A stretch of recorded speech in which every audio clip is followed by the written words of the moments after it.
Muy buenas tardes, soy el doctor Pineda, médico endocrinólogo del Hospital San Camilo de San Felipe, Chile. Vamos a conversar en esta conferencia sobre el síndrome de Cushing y su abordaje en la pandemia del COVID-19. Vamos a revisar como objetivos en este tema. En esta conferencia vamos a dar una introducción donde describiremos la problemática y el propósito de esta conferencia, los cambios fisiológicos en el eje hipotálamo adrenal durante la infección por coronavirus y la propuesta de protocolo diagnóstico del síndrome de Cushing durante la pandemia de COVID-19. Finalmente, terminaremos hablando sobre la terapia corticoidal y la prevención de crisis suprarrenales agudas durante el manejo de pacientes con COVID-19. Estudios recientes han mostrado la posible asociación entre hipercortisolismo en pacientes sin Cushing y mortalidad durante la infección por coronavirus. El síndrome de Cushing y la secreción autónoma de cortisol son el exceso hormonal que con mayor frecuencia se encuentra en los pacientes con tumores suprarrenales. Ambos se asocian a mortalidad cardiovascular de causa metabólicas, infecciosas y trombóticas. Debido a que los pacientes con diabetes, obesidad e hipertensión arterial tienen mayor mortalidad durante la infección por coronavirus, se propone una guía para el estudio del síndrome de Cushing en contexto de pandemia COVID-19. Acá les presento eh, los efectos endocrinos del coronavirus, o lo que se ha estudiado hasta ahora, y lo que se sabe es que algunas glándulas endocrinas han reportado o reportan una enzima convertidora, que es la enzima convertidora angiotensina tipo 2. La enzima convertidora angiotensina tipo 2 es el mecanismo mediante el cual el virus puede ingresar al espacio intracelular, y en esta gráfica, en este estudio, se puede ver que el virus tiene unas espículas de receptores que se pueden interactúan con el receptor de la proteína ligadora de la enzima convertidora de angiotensina. Y en esa interacción, a través de esta proteasa que se llama TMPRS, puede cambiar el receptor y interactuar para finalmente entonces fusionarse a el coronavirus, y poder de esta manera el coronavirus ingresar al espacio intracelular. Estos son los mecanismos que han suscitado estudios y alarma en todos los efectos a nivel vascular y por supuesto endocrino. Desde el punto de vista endocrino, el coronavirus se han encontrado efectos relacionados de las glándulas endocrinas en pacientes con infección aguda por coronavirus y por supuesto durante los periodos de seguimiento. También se sabe que la enzima convertidora angiotensina se ha encontrado en el hipotálamo, en la glándula pituitaria, en la glándula tiroidea, en las glándulas suprarrenales y en las gónadas, provocando cambios y alteraciones endocrinas importantes. En estos lugares se ha encontrado, por ejemplo, en la glándula tiroides, tiroiditis. En las glándulas suprarrenales se han reportado episodios de adrenalitis y hemorragias suprarrenales. Y en la glándula pituitaria se ha reportado hipofisitis relacionados con coronavirus. Pero ¿qué se sabe hasta ahora del eje hipotálamo hipófisis suprarrenal o lo que ocurre durante la infección por coronavirus? Bueno, en el eje hipotálamo hipófisis suprarrenal se sabe que en la fase aguda hay un aumento, en la fase aguda de la infección por coronavirus, especialmente en las primeras 48 horas, hay un aumento del cortisol. Este aumento del cortisol se ha asociado a mortalidad en pacientes con coronavirus. Y posteriormente en la fase crónica o de seguimiento inmediato, después de 14 días hasta un lapso de 3 meses de infección por coronavirus, los niveles de cortisol tienden a reducir, y esto se ha relacionado con signos y síntomas como que cambian la calidad de vida, como por ejemplo eh, apatía, fatiga, disminución del deterioro del estado cognitivo. Y esto se cree puede puede estar causado o mediado por una posible insuficiencia córtico suprarrenal. Sin embargo, eso no ha sido demostrado al día de hoy. Bueno, se propone que otros mecanismos pueden estar involucrados en este síndrome post-COVID, que tiene signos y síntomas muy parecidos a la insuficiencia córtico suprarrenal, como la fatiga, la hipotensión postural y el deterioro cognitivo. Otros mecanismos involucrados en este síndrome post-COVID pudieran estar relacionados con la deficiencia de vitamina D y su interacción con el eje hipotálamo hipófisis suprarrenal y el eje de la renina angiotensina aldosterona. Acá, como podemos ver, en el eje hipotálamo hipófisis suprarrenal de un individuo normal y durante la infección por coronavirus, suceden alteraciones que tenemos tener o que se han descrito hasta ahora y que son las que marcan el deterioro de posibles complicaciones. Como comencé diciendo, se ha encontrado que la enzima convertidora angiotensina, por un mecanismo de mimetismo celular, se une con el coronavirus y puede ingresar al espacio intracelular. También se sabe que se han producido hemorragias suprarrenales, disnatremias, hiponatremias e hipernatremias en pacientes con infecciones agudas por coronavirus. Y el otro punto importante es el uso de glucocorticoides durante el tratamiento agudo de la infección por coronavirus y los mecanismos involucrados en su retirada que pudieran estar y que pudieran desencadenar una insuficiencia suprarrenal. Cuando hubo la primera pandemia de virus SARS en el 2003, se conoció que los pacientes desarrollaron, infectados por esos virus SARS, desarrollaron un hipercortisolismo. Y esa cortisolemia de esos pacientes mostraba un ritmo muy parecido al de los pacientes con síndrome de Cushing. En este gráfico podemos ver en las líneas color lila discontinua, este es el ritmo circadiano de los niveles de cortisol de una persona normal. Como pueden ver, el cortisol muestra un ritmo circadiano con disminución o un nadir por ahí a las 12 de la noche y un pic a las 6 de la mañana.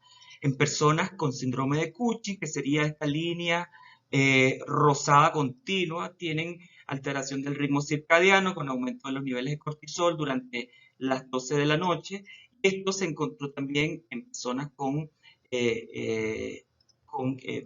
infectadas por el virus SARS durante la primera pandemia del 2003. Recientemente se hizo un estudio que fue publicado en The Lancet en 2021. Este estudio fue realizado en un estudio de cohorte donde su objetivo fue describir las concentraciones agudas de cortisol observadas en pacientes con COVID-19. Esto fue realizado en 3 centros de Londres entre marzo y abril del 2020. Como pueden observar en este gráfico de Kaplan-Meier, se evidencia un aumento de mortalidad reflejado en pacientes con niveles de cortisol sobre los 744 nanomoles, lo que significa que el hipercortisolismo asociado a valores sobre 744 nanomoles se relacionaron en esta cohorte de estudio a mortalidad. Acá también en este estudio se pudo dejar ver que los pacientes que se morían tenían diabetes, había enfermedad cardiovascular, tenían antecedentes de hipertensión arterial, que son prácticamente las mismas asociaciones encontradas en pacientes con COVID-19 y en la mortalidad de pacientes con síndrome de Cushing. Sin embargo, debo decir que este estudio fue realizado en sujetos sin enfermedad endocrina conocida, sin síndrome de Cushing. Para iniciar el estudio del síndrome de Cushing vamos a hablar sobre este caso clínico de una mujer de 38 años que fue derivada desde la UCI por un incidentaloma suprarrenal bilateral descubierto durante hospitalización en contexto de insuficiencia respiratoria aguda secundario a un primer episodio de infección por coronavirus. Esto fue en noviembre del 2021. La paciente es hipertensa de los 20 años, diabética tipo 2, insulino requiriente, y con obesidad mórbida. Durante la hospitalización en la unidad de cuidados intensivos desarrolló un tromboembolismo pulmonar masivo, neumonías bacterianas insuficiencia cardíaca congestiva de fracción de eyección reducida. Sus exámenes de laboratorio mostraron hipocalemia, proteinuria, neutrofilia. Y estos son los exámenes, el estudio de escáner que se realiza por otra causa, en este caso por el tromboembolismo y las infecciones que estaba teniendo esta enferma. Se muestra hiperplasia de las glándulas suprarrenales que en un primer momento, como no fue un estudio realizado bajo el protocolo suprarrenal, se realiza y en vista de que eran lesiones suprarrenales bilaterales de aspecto adenomatosas, y dada el aumento del tamaño de estas glándulas, no se pudo determinar por esta técnica la naturaleza de la lesión y se procede a un estudio de resonancia en donde se logra ver glándulas suprarrenales de aspecto con hiperplásicos, con adenomas, lípidos intracitoplasmáticos, lo que nos habla de la naturaleza benigna de estas lesiones y se concluye como hiperplasia macronodular bilateral y se procede a su estudio endocrinológico. Bueno, antes de llegar al estudio endocrinológico, quiero mostrarles el espectro de lesiones que existen en las lesiones de las glándulas suprarrenales y que tiene un protocolo de estudio. El incidentaloma suprarrenal es una lesión suprarrenal de naturaleza no conocida y que es diagnosticado durante el protocolo de estudio por otra causa. Y en él se pueden encontrar lesiones benignas o adenomas, hasta lesiones malignas o carcinomas.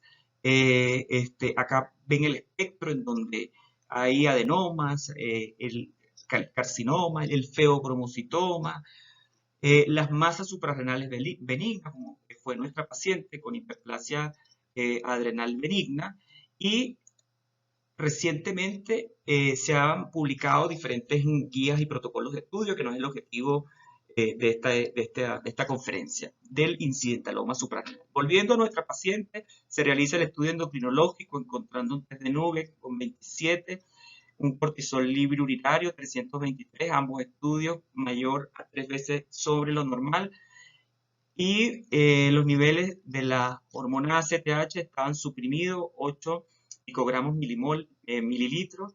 Los niveles de 17-OH progesterona son 0,8 nanogramos mililitros, que estaba normal. En ella se pidió debido a la naturaleza bilateral de este incidentaloma. En cuanto a la clasificación del síndrome de Cushing, encontramos que tenemos síndrome de Cushing. Bueno, debemos comenzar hablando del pseudo Cushing, el cual es un hipercortisolismo debido a estrés, depresión, alcohol, etcétera, obesidad, y que mancha muchas veces el estudio y dificulta llegar a un diagnóstico en pacientes con síndrome de Cushing. Teniendo en cuenta acá, el síndrome de Cushing se puede clasificar en síndrome de Cushing ACTH dependiente, que son el paciente que tiene un tumor hipofisario que produce ACTH o un tumor ectópico que produce cortisol, CRH o ACTH, y generalmente es ocasionado por tumores de cáncer de células pequeñas en pulmón. Y el síndrome de Cushing ACTH independiente, que es ocasionado por una lesión, por una masa o por un tumor de la glándula suprarrenal, como fue el caso de nuestra paciente. Acá les presento esto para que tengan una idea, cómo se estudian los tumores suprarrenales, los incidentalomas suprarrenales. Tienen un protocolo de estudio en donde se deben responder dos preguntas. La primera pregunta es sobre si la lesión es benigna o es maligna, que se contesta durante la evaluación radiológica inicial. Y la segunda pregunta es si existe hipersecreción hormonal. Dado el contexto que casi el 50% de los pacientes con incidentaloma suprarrenal tienen hipersecreción de cortisol, siempre se debe iniciar el estudio con un test de supresión con dexametasona. Ahora volvemos al protocolo de estudio de pacientes con COVID, de pacientes con síndrome de Cushing Lo propuesto para el screening por las guías de la Endocrine Society del 2015, se propone realizar screening para síndrome de Cushing en 4 grupos de pacientes. Pacientes con características inusuales para su edad, como osteoporosis e hipertensión arterial. Nuestra paciente tenía hipertensión arterial desde los 20 años. Pacientes con incidentaloma suprarrenal compatibles con adenomas, el caso de nuestra paciente. Niños que hayan mostrado un aumento de peso mayor a 2 deviaciones estándar y una talla decreciente o frenada, y pacientes con signos clínicos discriminatorios como miopatía proximal, plétora facial, estrías cutáneas color púrpura mayor a 1 centímetro. En estos 4 grupos de pacientes, las guías de la Endocrine Society recomiendan a los médicos de atención primaria y, por supuesto, de medicina interna, que puedan tener una conducta activa en investigar o en practicar pruebas de síndrome de Cushing. Las características clínicas del síndrome de Cushing realmente son por clínica, sospecharlo, es realmente muy arbitrario. Acá se muestra en esta tabla la sensibilidad y la especificidad y de la gran variabilidad de signos y síntomas que existen, ninguno por sí solo específico y muy sensible. Se debe resumir al menos 2 a 3 signos y síntomas para poder tener una conducta activa de sospechar y de iniciar el screening para síndrome de Cushing. Dada el aumento de la prevalencia de obesidad en nuestra población, no se recomienda iniciar estudios solamente porque la persona tenga obesidad. Acá vemos 3 pacientes con síndrome de Cushing con un espectro clínico diferente. En la foto de la izquierda podemos ver un hombre obeso con estrías color púrpura mayor a 1 centímetro, con alteraciones de la coagulación y con alteraciones también de la cicatrización, con tungo o con relleno supraclavicular y con fascia de luna llena. La mujer del centro, una señora con diabetes tipo 2, relleno supraclavicular y que fue derivada por depresión reciente. Y la mujer de la derecha, una mujer casi normal, pero que inició un aumento progresivo en los últimos 3 meses, 5 kilogramos, y se puede observar un discreto aumento de la circunferencia abdominal.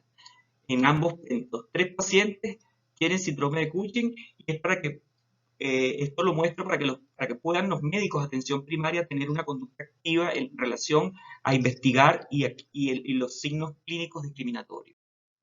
El síndrome de Cushing clásico se debe abordar con el estudio habitual, el cual incluye test de supresión con dexametasona, incluye cortisol libre urinario y cortisol salival nocturno y la medición de ACTH para clasificar la dependencia o la etiología del tumor. Pero nosotros proponemos en COVID-19 que se debe, en pandemia, se debe iniciar el estudio de screening para síndrome de Cushing solamente en pacientes que tengan alta sospecha para síndrome de Cushing. Es decir, si no hay síntomas sugestivos o que tengan un incidentaloma suprarrenal con clínica de hipersecreción hormonal, y se debe ofrecer entonces en estos pacientes realmente en contexto pandemia, si están hospitalizados, no se recomienda iniciar el estudio durante la hospitalización y se recomienda al menos 3 meses después que haya pasado la infección. Si se sospecha de síndrome de Cushing severo por un cortisol basal mayor a 34 nanogramos decilitro, se debe consultar con endocrinología para iniciar tratamiento médico de rescate. Y lo que sí se recomienda es, sobre todo en los casos de síndrome de Cushing severo, iniciar tratamiento profilaxis tromboembólica con heparina bajo peso molecular y profilaxis de infecciones por neumocistis con trimetopina sulfametoxazol. En el síndrome de Cushing ambulatorio se debe realizar entonces 3 meses después de haber pasado el proceso infeccioso el test de supresión con dexametasona y el cortisol libre urinario. No se recomienda como test screening realizar cortisol salival nocturno. Inmediatamente también se recomienda durante la primera evaluación realizar ACTH. Se recomienda también realizar la tomografía axial computarizada de tórax, abdomen y pelvis, buscando etiología y aparición de comorbilidades como tromboembolismo pulmonar o neumonía. No se recomienda realizar resonancia magnética de silla turca. Esta solamente debe hacerse en casos seleccionados en pacientes cuando la indicación quirúrgica no se pueda, no pueda ser, no pueda esperar, o haya una urgencia quirúrgica porque existe un paciente con sospecha de apoplejía hipofisaria o con un tumor que está comprimiendo la vía óptica, o un daño óptico progresivo.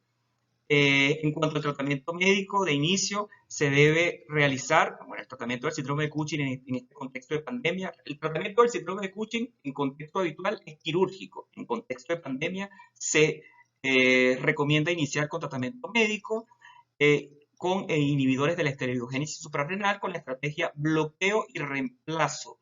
Es decir, nosotros con el bloqueo de la esteroidogénesis vamos a llevar al paciente a un estado de insuficiencia córtico suprarrenal e inmediatamente debemos reemplazar con dosis de corticoides de forma fisiológica. Y la cirugía debe quedar diferida. Para concluir, me gustaría que conocieran un poco cuál es el protocolo de retirada de glucocorticoides y el riesgo que tienen los pacientes de desarrollar una crisis suprarrenal, debido a que es conocido que los pacientes durante la pandemia o durante el manejo activo para la enfermedad por coronavirus se benefician, sobre todo en los casos más severos, de terapias con dexametasona, dosis altas con dexametasona, 6 miligramos día. Eso es un resultado del estudio Recovery. Y los médicos deben saber cómo retirar los glucocorticoides para no ocasionar una insuficiencia córtico-suprarrenal. En pacientes que se usaron menos de 2 a 3 semanas, el eje córtico-suprarrenal realmente hay un bajo riesgo de desarrollar insuficiencia, o sea, el eje no se encuentra afectado, no se encuentra suprimido y el riesgo de desarrollar insuficiencia suprarrenal es muy bajo. Por lo tanto, en ese paciente en el cual se han usado corticoides en menos de 2 semanas, se pueden retirar sin ningún problema y sin manejo piramidal, sin ir reduciendo de forma escalonada hasta llegar a la dosis fisiológica de la dosis. Pero en pacientes que se haya usado el corticoide más de 3 semanas, estos tienen más riesgo de desarrollar insuficiencia córtico-suprarrenal y se debe reducir la dosis de manera escalonada hasta llegar a una dosis de prednisona semanal 5 miligramos día o hidrocortisona 20 miligramos día, al menos durante un mes. Después de ese periodo, entonces se debe evaluar el eje córtico-suprarrenal con niveles de cortisol 8 AM. Si los niveles de cortisol matinales están debajo de 5 nanogramos de decilitro, quiere decir que el eje se encuentra suprimido y hay que continuar con la terapia hormonal sustitutiva, o sea, con la terapia corticoidal sustitutiva y reevaluar al menos en un mes. Si el eje, si el cortisol se encuentra entre 5 y 15, se sugiere entonces aquí en estos pacientes realizar un test de estimulación con ACTH y según resultado poder eliminar el corticoide o continuar con la terapia hormonal de corticoidal. Pero si el paciente tiene un cortisol matinal mayor a 15, el eje está recuperado y se puede entonces retirar con toda seguridad el glucocorticoide y no va a tener riesgo ese paciente de desarrollar una insuficiencia córtico-suprarrenal. Como conclusión, entonces, tenemos que el síndrome de Cushing es causado por el exceso de glucocorticoides independiente de su fuente de producción, endógena o la administración exógena. El diagnóstico del síndrome de Cushing endógeno tiene retrasos de hasta 10 años, tiempo en el cual los pacientes desarrollan comorbilidades como la diabetes, la hipertensión arterial y fracturas por fragilidad. El daño vascular a menudo persiste a pesar del tratamiento.